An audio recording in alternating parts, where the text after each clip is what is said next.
Welcome to the Hot Dish, Comfort Food for Rural America. I'm Heidi Heitkamp. And I'm Joel Heitkamp, and we've got a great episode for you today. Heidi, why don't you tell us about this? Tell me about who's coming up here. Well, I thought about a couple ways that I could introduce Peter Welch, who is a junior senator from the great state of Vermont. The first CODEL I ever went on as a senator, Peter, who was a great friend and is a great friend of Joe Donnelly's, was invited along. And I realized, there were smart people in the House of Representatives. Maybe I should get to know more.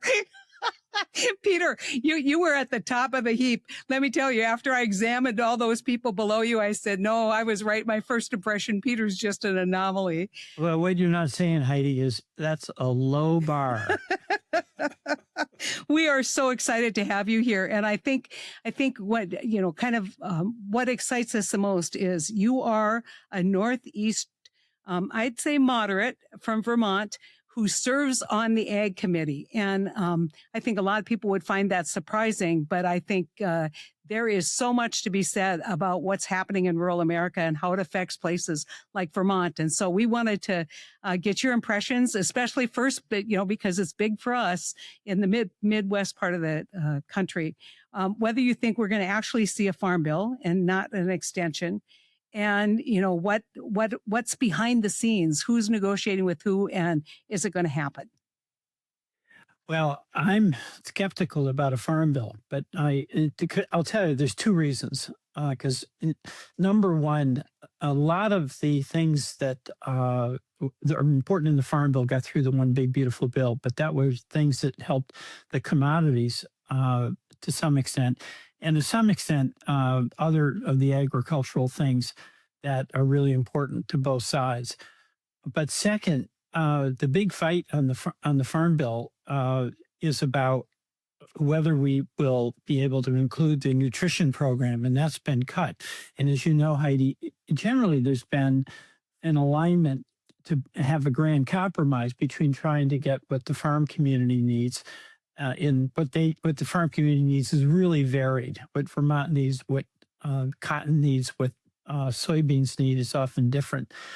But second, there's a real attack on the nutrition programs, and I'm sad about that because my experience is the farmers take enormous pride in the fact that they feed America. And in fact, the things they grow are helpful for the nutrition programs. The other thing is that the whole budget deadlock that we're having, I think, is an impediment to by being confident that we'll get a farm bill. But we've got to keep at it. But I do want to talk about that and the elements of the farm bill. And I think why it's very, very important that we make a renewed effort and that Democrats do every single thing we can to get a farm bill passed. Well, let me ask this. Because of the big, beautiful bill and because of the aid that went out to farmers and is going out to farmers, continual aid, and what's happened with crop insurance, do we need a farm bill? Or is this just one of those things where every time we want to look like the hero, if you're the administration, you just stride in and say, I love farmers, I blew up their market, but here's $12 billion. See, I think focusing on, quote, a farm bill, as though the passage of the farm bill addresses what I think is a very perilous situation for our farmers across the country. This is the heart of the problem. Agriculture is under intense pressure.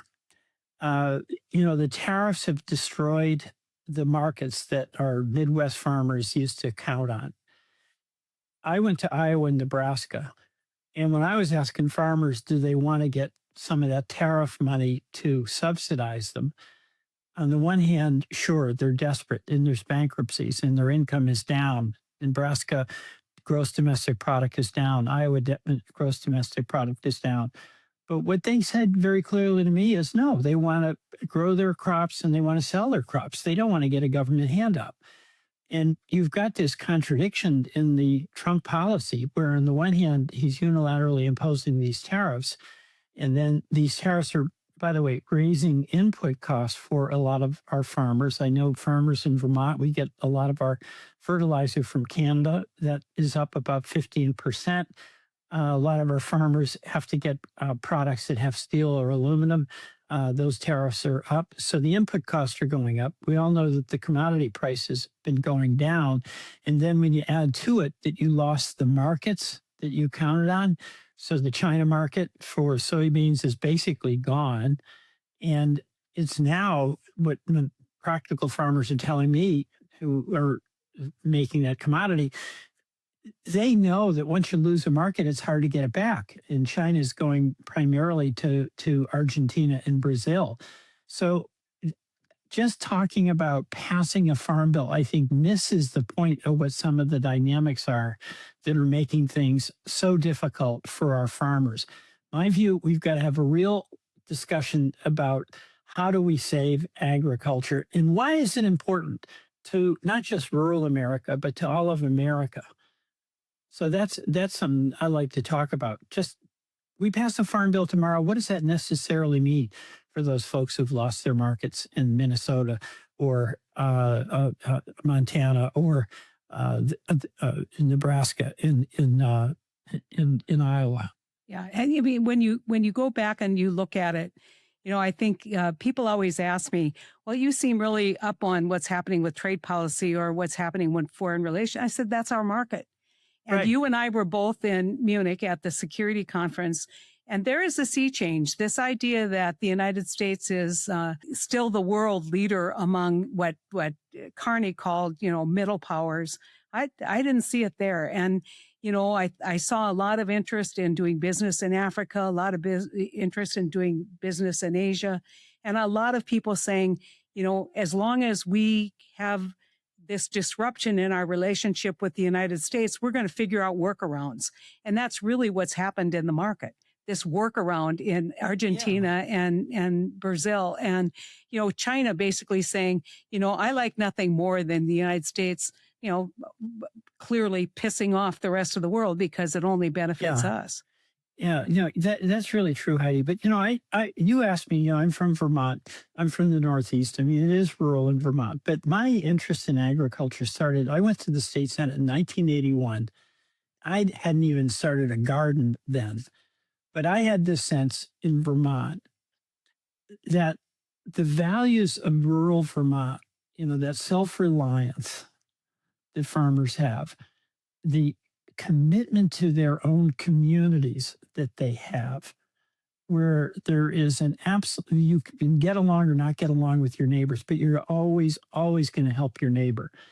And there's actually what I've seen in rural America, a lot of tolerance. You might think somebody's weird or they have a kind of weird lifestyle, but you know what? They're your neighbor.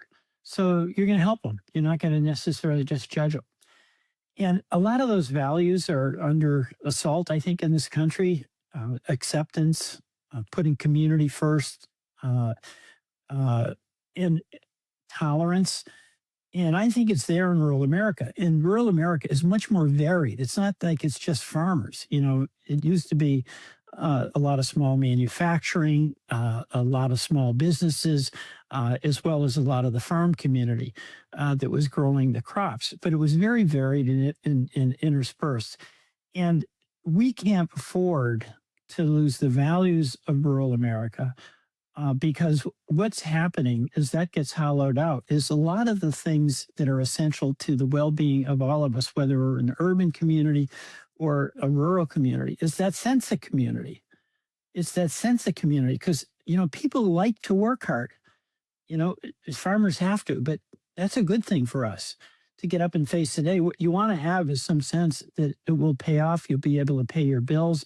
You'll have a little extra room so you can feel good about contributing to your community in the volunteer fire department or volunteering at school, all those things that you see in rural America. And of course, we've seen a real shift towards Trump.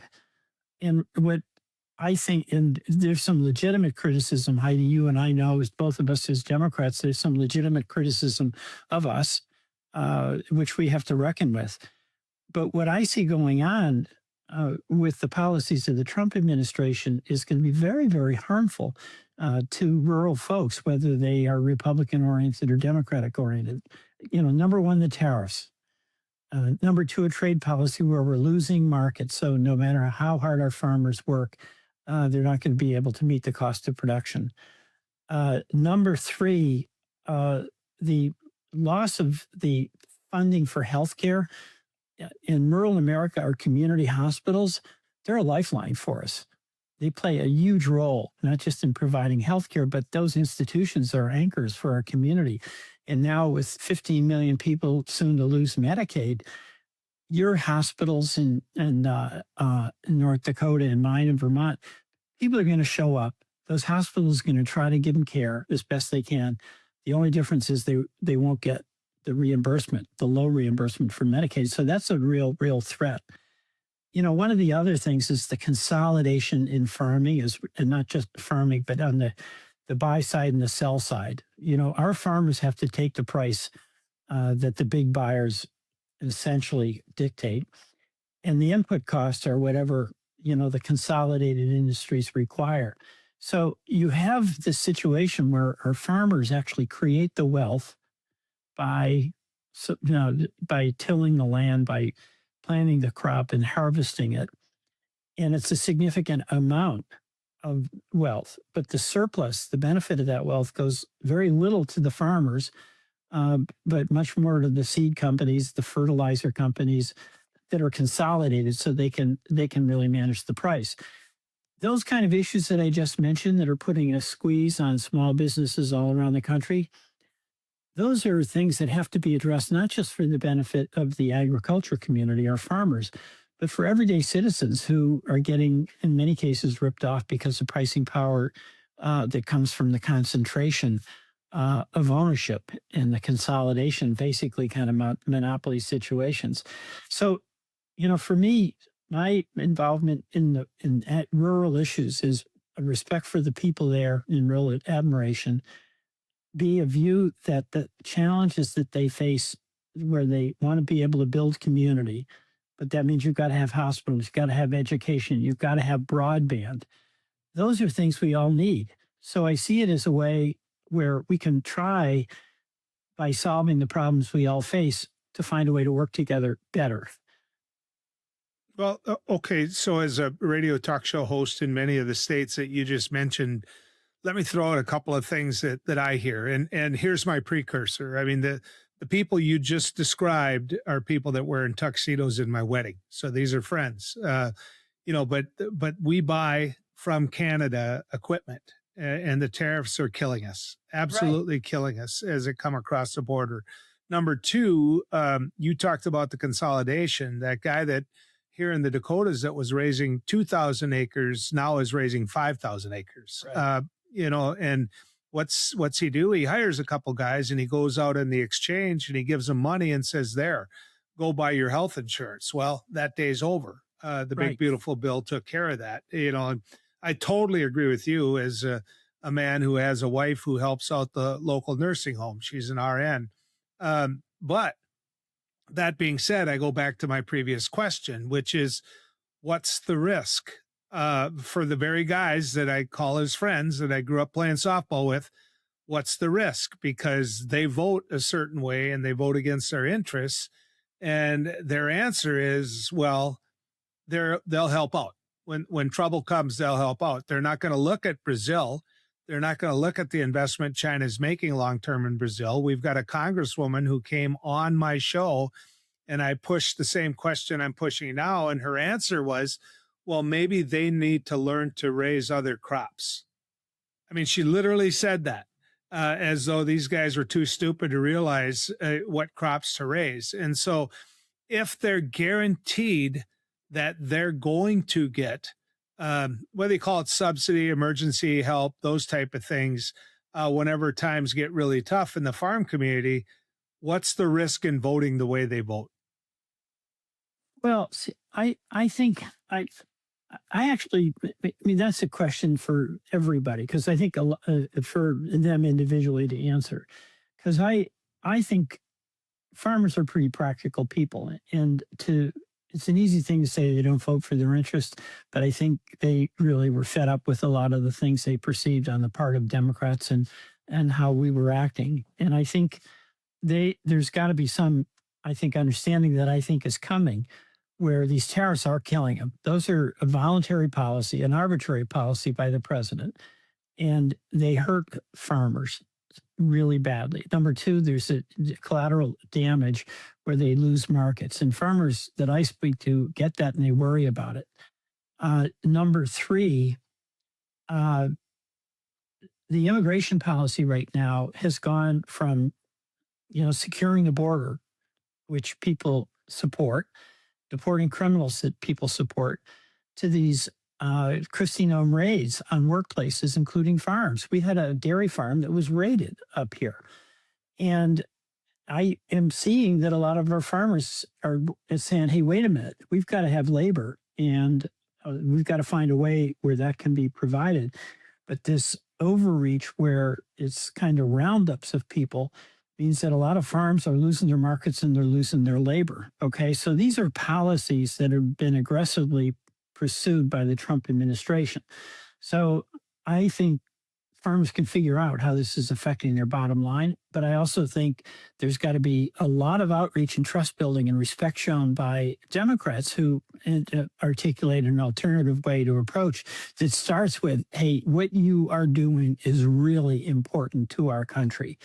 And your values, the way you really do everything you can to sustain your community, to pass your farm down from generation to generation, that is really valuable. And we have to help you make your job easier, your very, very tough job easier.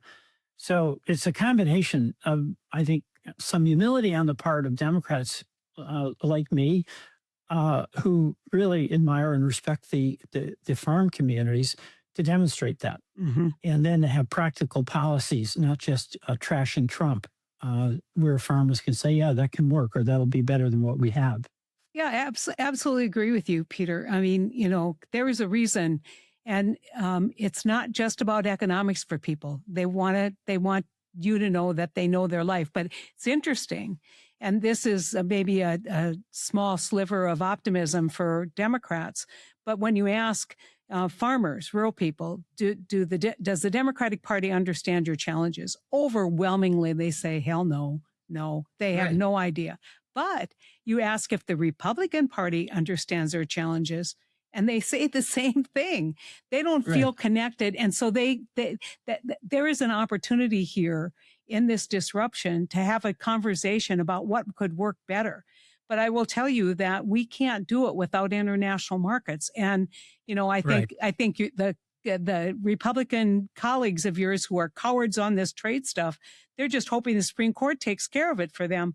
But you know what? They're going to turn to 301s or whatever other kind of tariff authority they have, because the president loves tariffs. He loves going around saying, look what I've done. And so there is just a real opportunity, I think, to have an economic conversation, but leading in with a respectful acknowledgement that we haven't done what we need to do. I want just to drill down a little bit on healthcare, because I think that the rural hospital system, the rural healthcare system, is kind of the canary in the coal mine. It's where you're going to see the effects of bad economic policy, bad governmental policy on healthcare, and it won't just stay in the rural hospitals. It will be a contagion that will take out a lot of good work that's being done in hospitals. There's these funds that are being allocated right now for rural healthcare. I'm reading a lot about that. It's not been good. I mean, I think a lot of people thought that would be the rescue, the lifeline, and that's not what is looking. So, can you just offer some perspectives on whether this rural healthcare fund is going to solve the problem of rural healthcare? It is absolutely not going to solve the problem. I mean, what happened is that they cut rural healthcare by $200 billion. All right, 15 million people are going to lose their healthcare. Well, that caused a lot of consternation, even among some people who were constantly bending their knee to Trump, some of the Republicans. So to substitute for losing $200+ billion, they came up with like a couple of $1 billion program that gets spread out, and it was essentially a way to secure the votes they needed to pass the one big beautiful bill. but it doesn't address what is the crisis in healthcare. Joel, you mentioned uh, a lot of farmers. This is separate from the cut in the 15 million people off Medicaid. There's a lot of farmers and small businesses that were buying their health care on the exchange, Obamacare. And there were tax credits that made healthcare somewhat affordable for hardworking people. Those have expired. A number of us have been trying to, but here's what that means. I'll give you a Vermont example. A Northeast Kingdom farmer that's up in the northeast of Vermont, beautiful part of the state, is a very successful farmer up there, Trump voter, wonderful guy, calls me and he says, Peter, if you guys don't extend those tax credits, you don't need to worry about me and healthcare. I go, why not? He goes, because I won't have any. His premiums have gone from $900 a month. And by the way, his wife works off the farm as well, right? So $900 a month to $3,200 a month. Okay. And, that is an indication that the system just doesn't work, because it's not as though that farmer had anything to do with the premium going from 900 to 3,200. It wasn't like he could do anything about it. He just had to pay the premium. So that's an added problem, because a lot of our farm families do depend on that credit. And Go Peter, ahead. the people who are going to go without health insurance are the healthier people that you want in the risk pool. Exactly. And so, if you have a chronic condition and, you need that health care, you're going to find some way to scrape up the dollars to buy that insurance so that you can get your cancer treatments or whatever. But if you're healthy and you don't have any chronic conditions, you're going to roll the dice and hope that it doesn't catch you. And so Right, it's just so stupid. It is such a stupid policy. And I kind of thought that they would be scared, your colleagues would be scared by now by all the stories like the one you just told, and that they would come back. But it tells you how much they have this visceral hate of Obamacare that they can't even vote for what works in Obamacare. Well, that's true. And we've got a broken healthcare system. We pay the most and get the least. And again, I come back to, why am I so concerned about rural issues? I think that threat of losing healthcare in rural America is no different than it is in urban America. And if you're in rural America, it doesn't matter whether you're Republican oriented or Democratic oriented, you need healthcare for your family. So what I try to do, and I think we have to do, is talk to one another around what's the problem that we face and how do we solve it. And we're not doing anything on healthcare except making it worse. And on immigration, where we're not doing anything about the labor issue, because we're focusing on just the culture war, the immigration war, and we're not solving a problem, is bad. And this country has got to get back to making life better for people. And that means addressing the betterment of things we all need, like healthcare, like an ability to sell our crops, like an ability to get paid well for our labor. So, I see, for me, being involved on the rural issues as a way to try to build some bipartisan support for practical solutions to things that affect all of us. So, how many businesses in Vermont have you seen, Senator, that have, I don't want to say given up completely. What I want to say is stopped putting out the help wanted sign? I've got a couple of businesses that have talked to me who have said, you know what, we could expand this business. There's more of a need, but we can't find the labor to do it. We've tried, Yep. Joel, we've bought ads on your radio show. We can't find the people to do it. They're just not there. And so instead of being an employer of 50 people, we're an employer of 25 people with half the production of what the world needs out there when they want more. And so basically what those businesses have given up doing is trying to expand. They say, this is our size, this is what we can do. And I'm curious if you're seeing the same thing. We are, very much. And then that's labor supply. But then very much the biggest problem our employers have are finding labor. So yes, and then the other is keeping labor. It's a lot in the construction industry, a lot in the farm industry. I mean, it's like the best known secret. You've got a lot of folks that don't have their papers. And what is terrible is that in addition to securing the border, we should also have a process where people can get legal status to work if it's an area where we absolutely have to have the workers and don't have them, like in the farm community.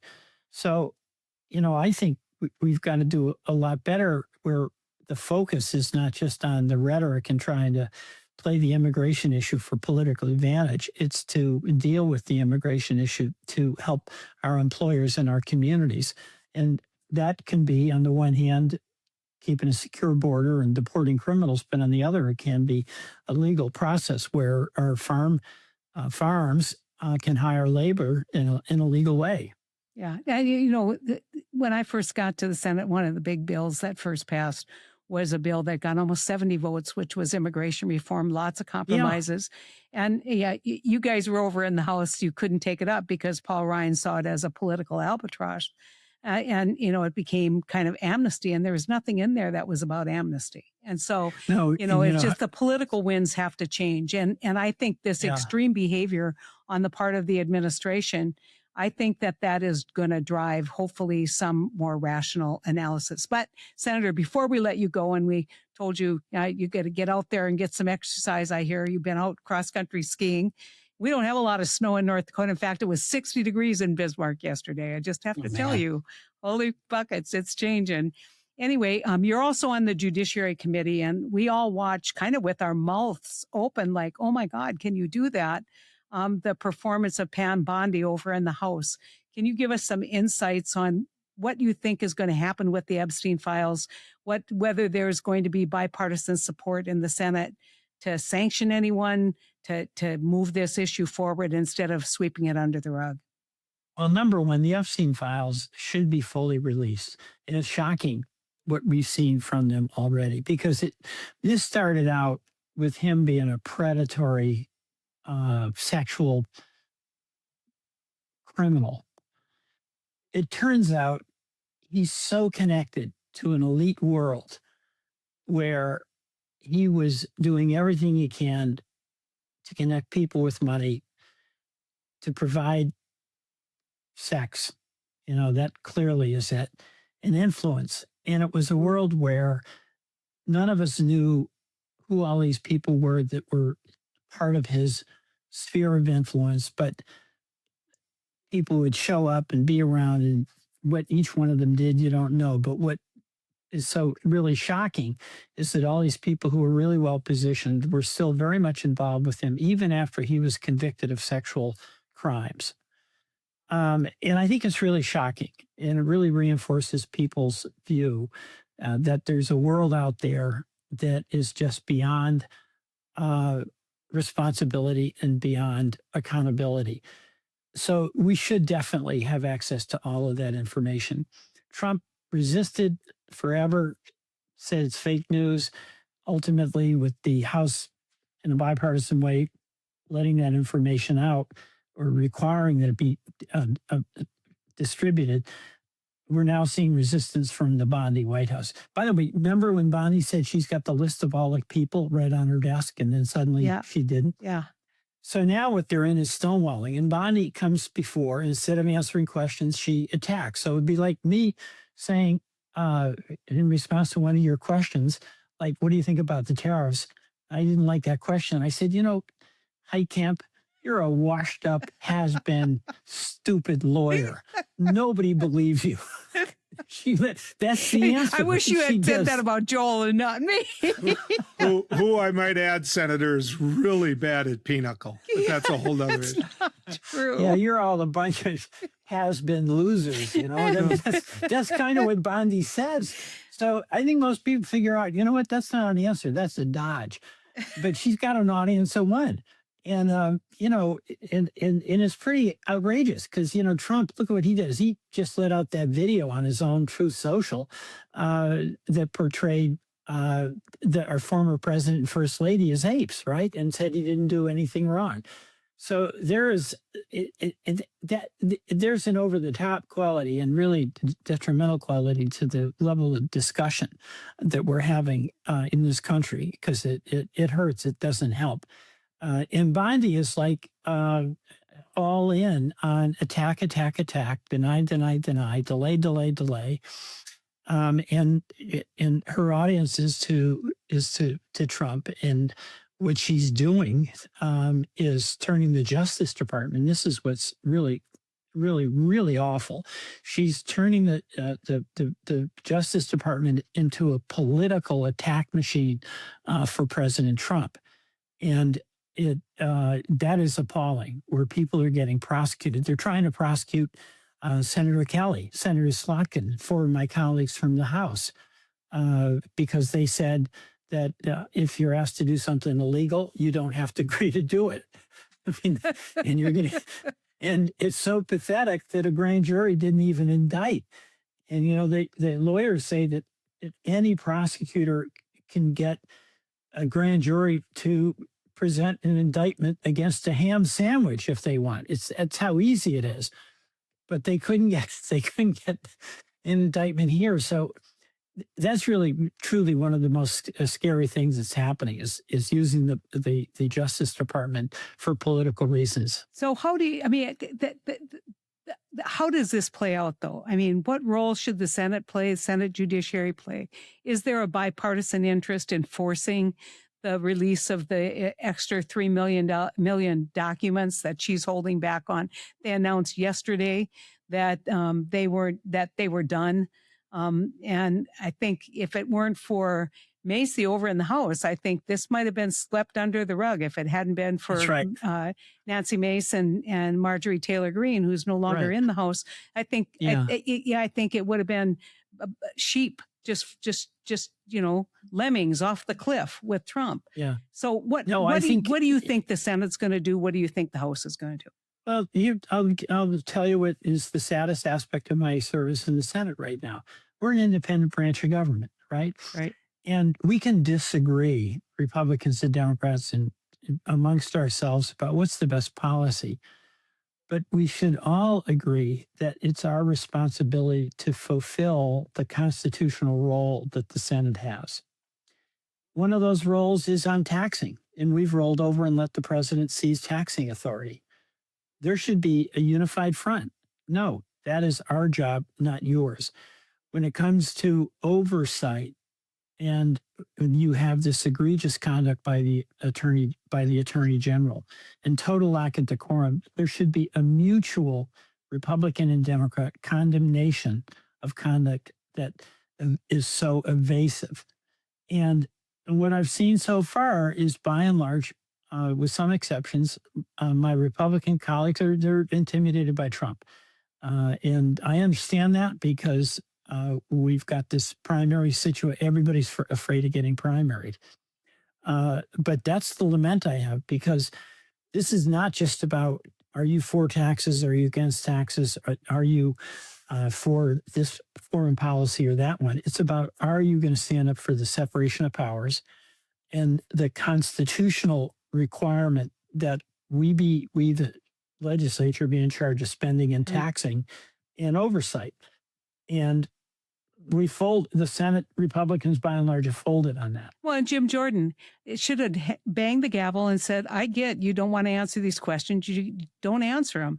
But when you disrespect this committee, the way she disrespected the committee, you're disrespecting everybody. You're disrespecting the institution. And he just sat back and, the Dr. Jekyll, Mr. Hyde performance, the sweetest pie when it was a Republican asking a question, when a Democrat, she got out the, whatever they say, the Oppo research and started, trying to deflect. And, I hope that there are some folks within the Judiciary Committee, Republicans, some folks who are having conversations in the back saying we can't let this be a contagion, because what happens the next go around, Peter?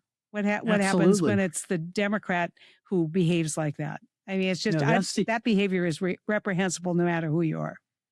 Well, see, I agree with that, because I think each of us has a responsibility to the institution we're part of.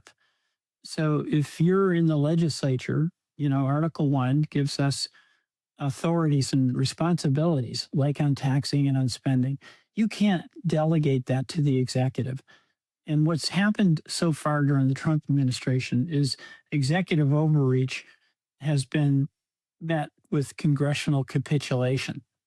And that's a danger because the whole separation of powers is based on the observation of human nature that if you have the concentration of power, absolute power corrupts absolutely, and that the tension between the branches is healthy for the durability of our democracy. And that's where, I hope if we had a Democratic president who was intruding on our authority under the Constitution, like on tariffs, I would stand up. I hope I would. I think I would. But that's certainly not what's happening right now with our Republican colleagues, even though these tariffs, like especially for the farm community, are really, really brutal on the economic well-being of our farmers. I think they are so hoping that the court takes care of this so they don't have to do it. I mean, I'm convinced that Senator, that the third branch of government here is the one that they're relying on that may not serve. So, Joel, we have time for one more question. Well, thank you, Heidi. Yeah, that's so nice of you. And that's the way it was growing up, Peter, as well, just so you know. She'd give you one question, but not the last bite of food at the table. As long as you walked in a parade for her, you were okay. Oh, well. Let me ask you this: should Pam Bondi be Attorney General anymore? No, she should not. There, not at all. Should Kristi Noem be head of the Department of Homeland Security? Oh my God, no! I mean, it's appalling what she's done. I mean, should the president start having the guts to start realizing that these people he's hired aren't doing the job, and they're part of the reason that his numbers are atrocious and the American public doesn't really like him or respect him anymore? Well, no, I mean, Noem and Bondi are breaching their duties and their responsibilities. I mean, when Kristi Noem said about those two people who were shot in Minneapolis, that they were domestic terrorists, and we all saw on film, one was a 37-year-old mother of three. The other was a 37-year-old nurse at the Veterans Administration, and both of them were highly respected in their communities. And she just cavalierly says they're domestic terrorists. I mean, it's appalling. You can't believe that is actually happening. Well, okay, Peter, Heidi, I picked on you, so you go ahead. No, thanks, Joel. Peter, it is always a pleasure to have a conversation with you, bringing Likewise. that practical sense, but also, great message for Democrats in rural America. You got to lead with respect. You got to lead with acknowledgement of contribution, and then have a discussion about what do you really need as opposed to, this is what we're going to do. I have a friend who says, Democrats approach rural America as missionaries and not neighbors and friends. And it's, it's a good so line, isn't it? Yeah. Well, I think it's true. When I first ran I'll finish with this, but I ran for the state senate. It was a big Republican district. And I had this view that if I did well in the most rural parts of the county, that I could win. And the reason I had that view was that the rural folks could just size you up. Mm-hmm. And they start out with a skepticism when a politician shows up. And you show up again and you show up again and you pay attention. If ultimately they trust you, then everyone's going to trust you, or a lot of people. So I just have always had this rural orientation because I just am amazed at how smart people, and rural people are smart because they figure out what they need to do to deal with what needs to be dealt with. Yep. And that's like being smart. It's being resilient. It's like facing the day. It's like stop whining. Yeah. Get to work. Get to work. Why sitting and wringing your hands isn't going to solve the problem today. So get going. So thank you so much, Senator, for joining us on the Hot Dish. We really appreciate you coming on. It was nice to meet you. Yeah. Bye-bye. We've got another great question response to our episode with Janet Napolitano from a listener who shares her name.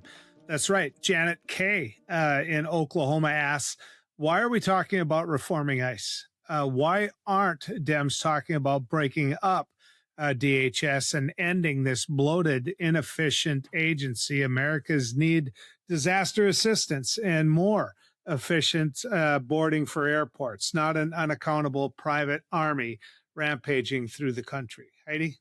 Well, I think they are. I think there's a lot of discussion. The Department of Homeland Security was thrown together after 9/11. It's never been fully integrated, and it's not logical, a lot of what happened there. And, it is interesting because I used to argue that the Bureau of Criminal or Indian Affairs law enforcement should be under the FBI and have the access to the training, have the access to a much more professional law enforcement group. Everything should be on the table. He's right. But we need interior immigration enforcement. I don't think there's any doubt about that. When somebody commits heinous crimes who's in this country illegally, we need to have a way to arrest them and deport them. But what we're seeing is way beyond any kind of idea that even I think they had about ICE enforcement. This is all intimidation. This is all for the show. I guess it's all for some commercial for president that Kristi Noem wants to eventually run. And so I think you're going to hear a lot of conversation about funding TSA, funding the Coast Guard, and funding FEMA separate from funding those other agencies, and then a discussion about how do you reform Border Patrol and ICE. We forget. I mean, I want to remind people, everybody's so focused on ICE, but there's a lot of bad behavior from Border Patrol as well. And so Border Patrol needs to go back to patrolling the borders and get out of interior enforcement. The one thing I don't hear Democrats talk enough about is, where are they? Where are these human beings? How are they being treated? The general public doesn't like what they're seeing, clearly. I mean, that I live 3.5 hours from downtown Minneapolis. So, we were there. We know what was going on. That being said, that's what's happening that day. Because of 2 incidents in Minneapolis, it stayed with people. But the folks that they took, the human beings and the little kids and everything that they took, where are they? What's happening to them? And it seems to me that as an opposition party and as a Congress, we don't know. And John Thune, on this anniversary of somebody asking Joseph McCarthy whether or not he had any human decency, I'm still waiting for John Thune. I'm waiting for John Thune to say something, do something. These are human beings, Heidi. Well, and the people who have congressional folks who have tried to go into the detention centers to see what's going on. Some detention centers have let them in, and when they come out, they're shocked by the conditions. They're shocked by the behavior. Here's another great example of something going on in rural Georgia. The Trump administration has just come in and bought a big warehouse where they're going to basically create a holding pen for a lot of the detainees. Interestingly enough, and I got to follow this up, the people in the community say that was probably a facility worth about 20,000 or 20 million, but it was bought by over 100 million from a Russian oligarch. This is what's going on. When Peter in his discussion said, follow the money, you got to follow the money. And there's, these private prison system, all of this is about the money. And we've got to figure out how to get the oversight that we need to stop the abuse that's happening. But you're absolutely right. There's a human toll, and the toll on someone like little Liam having endured that. What kind of trauma is he going to experience for the rest of his life? I mean, we just know that these life incidences have long-term consequences, especially for children. Yep, agreed. Anyway, it's a sad day. So, Joel, it's Lent. Tomorrow, we've got Ash Wednesday, and you over the years have given up something. What are you going to give up this year? Well, I'm a fairly good Catholic in many ways, and this Pope has me anxious to be Catholic again. But full disclosure, I used to give up any form of alcohol during Lent. But I don't know that it was a sacrifice when all my buddies were betting me I couldn't do it. And so, I'd make money actually during Lent. And that I don't think is the intent of Lent. So I'll just stick to trying really hard to not eat meat on Fridays or on Ash Wednesday. And I'll achieve that on about half of them. I have an idea. I have an idea for you. You could give up being mean to me. Here's the thing, Hyde. You travel so much now. I don't get half the shots I used to get at being mean to you. So you don't want to give up any opportunity? Is that the deal? The few chances I get, and not only that, but if I don't do it, your husband's just going to pick up the slack. Yeah. You know that. Oh, yeah. Well, listen, I want to thank everybody for listening today. I think it was an engaging conversation we had with my friend Peter. We want to remind you all to keep those letters coming. We do read them, and we are curious about what our listeners think. And so we want to thank you so much for joining us today on Hot Dish. It's brought to you by One Country.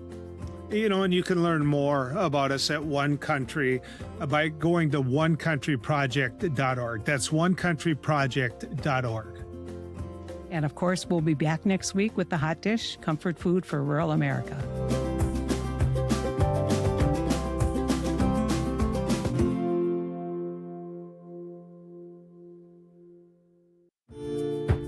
This podcast is brought to you by One Country Project, making sure the voices of the rest of us are heard in Washington. You can learn more about us at onecountryproject.org and follow us on Substack, Facebook, Blue Sky, and YouTube. I'm Heidi Heitkamp. Thanks for listening. Hot Topica.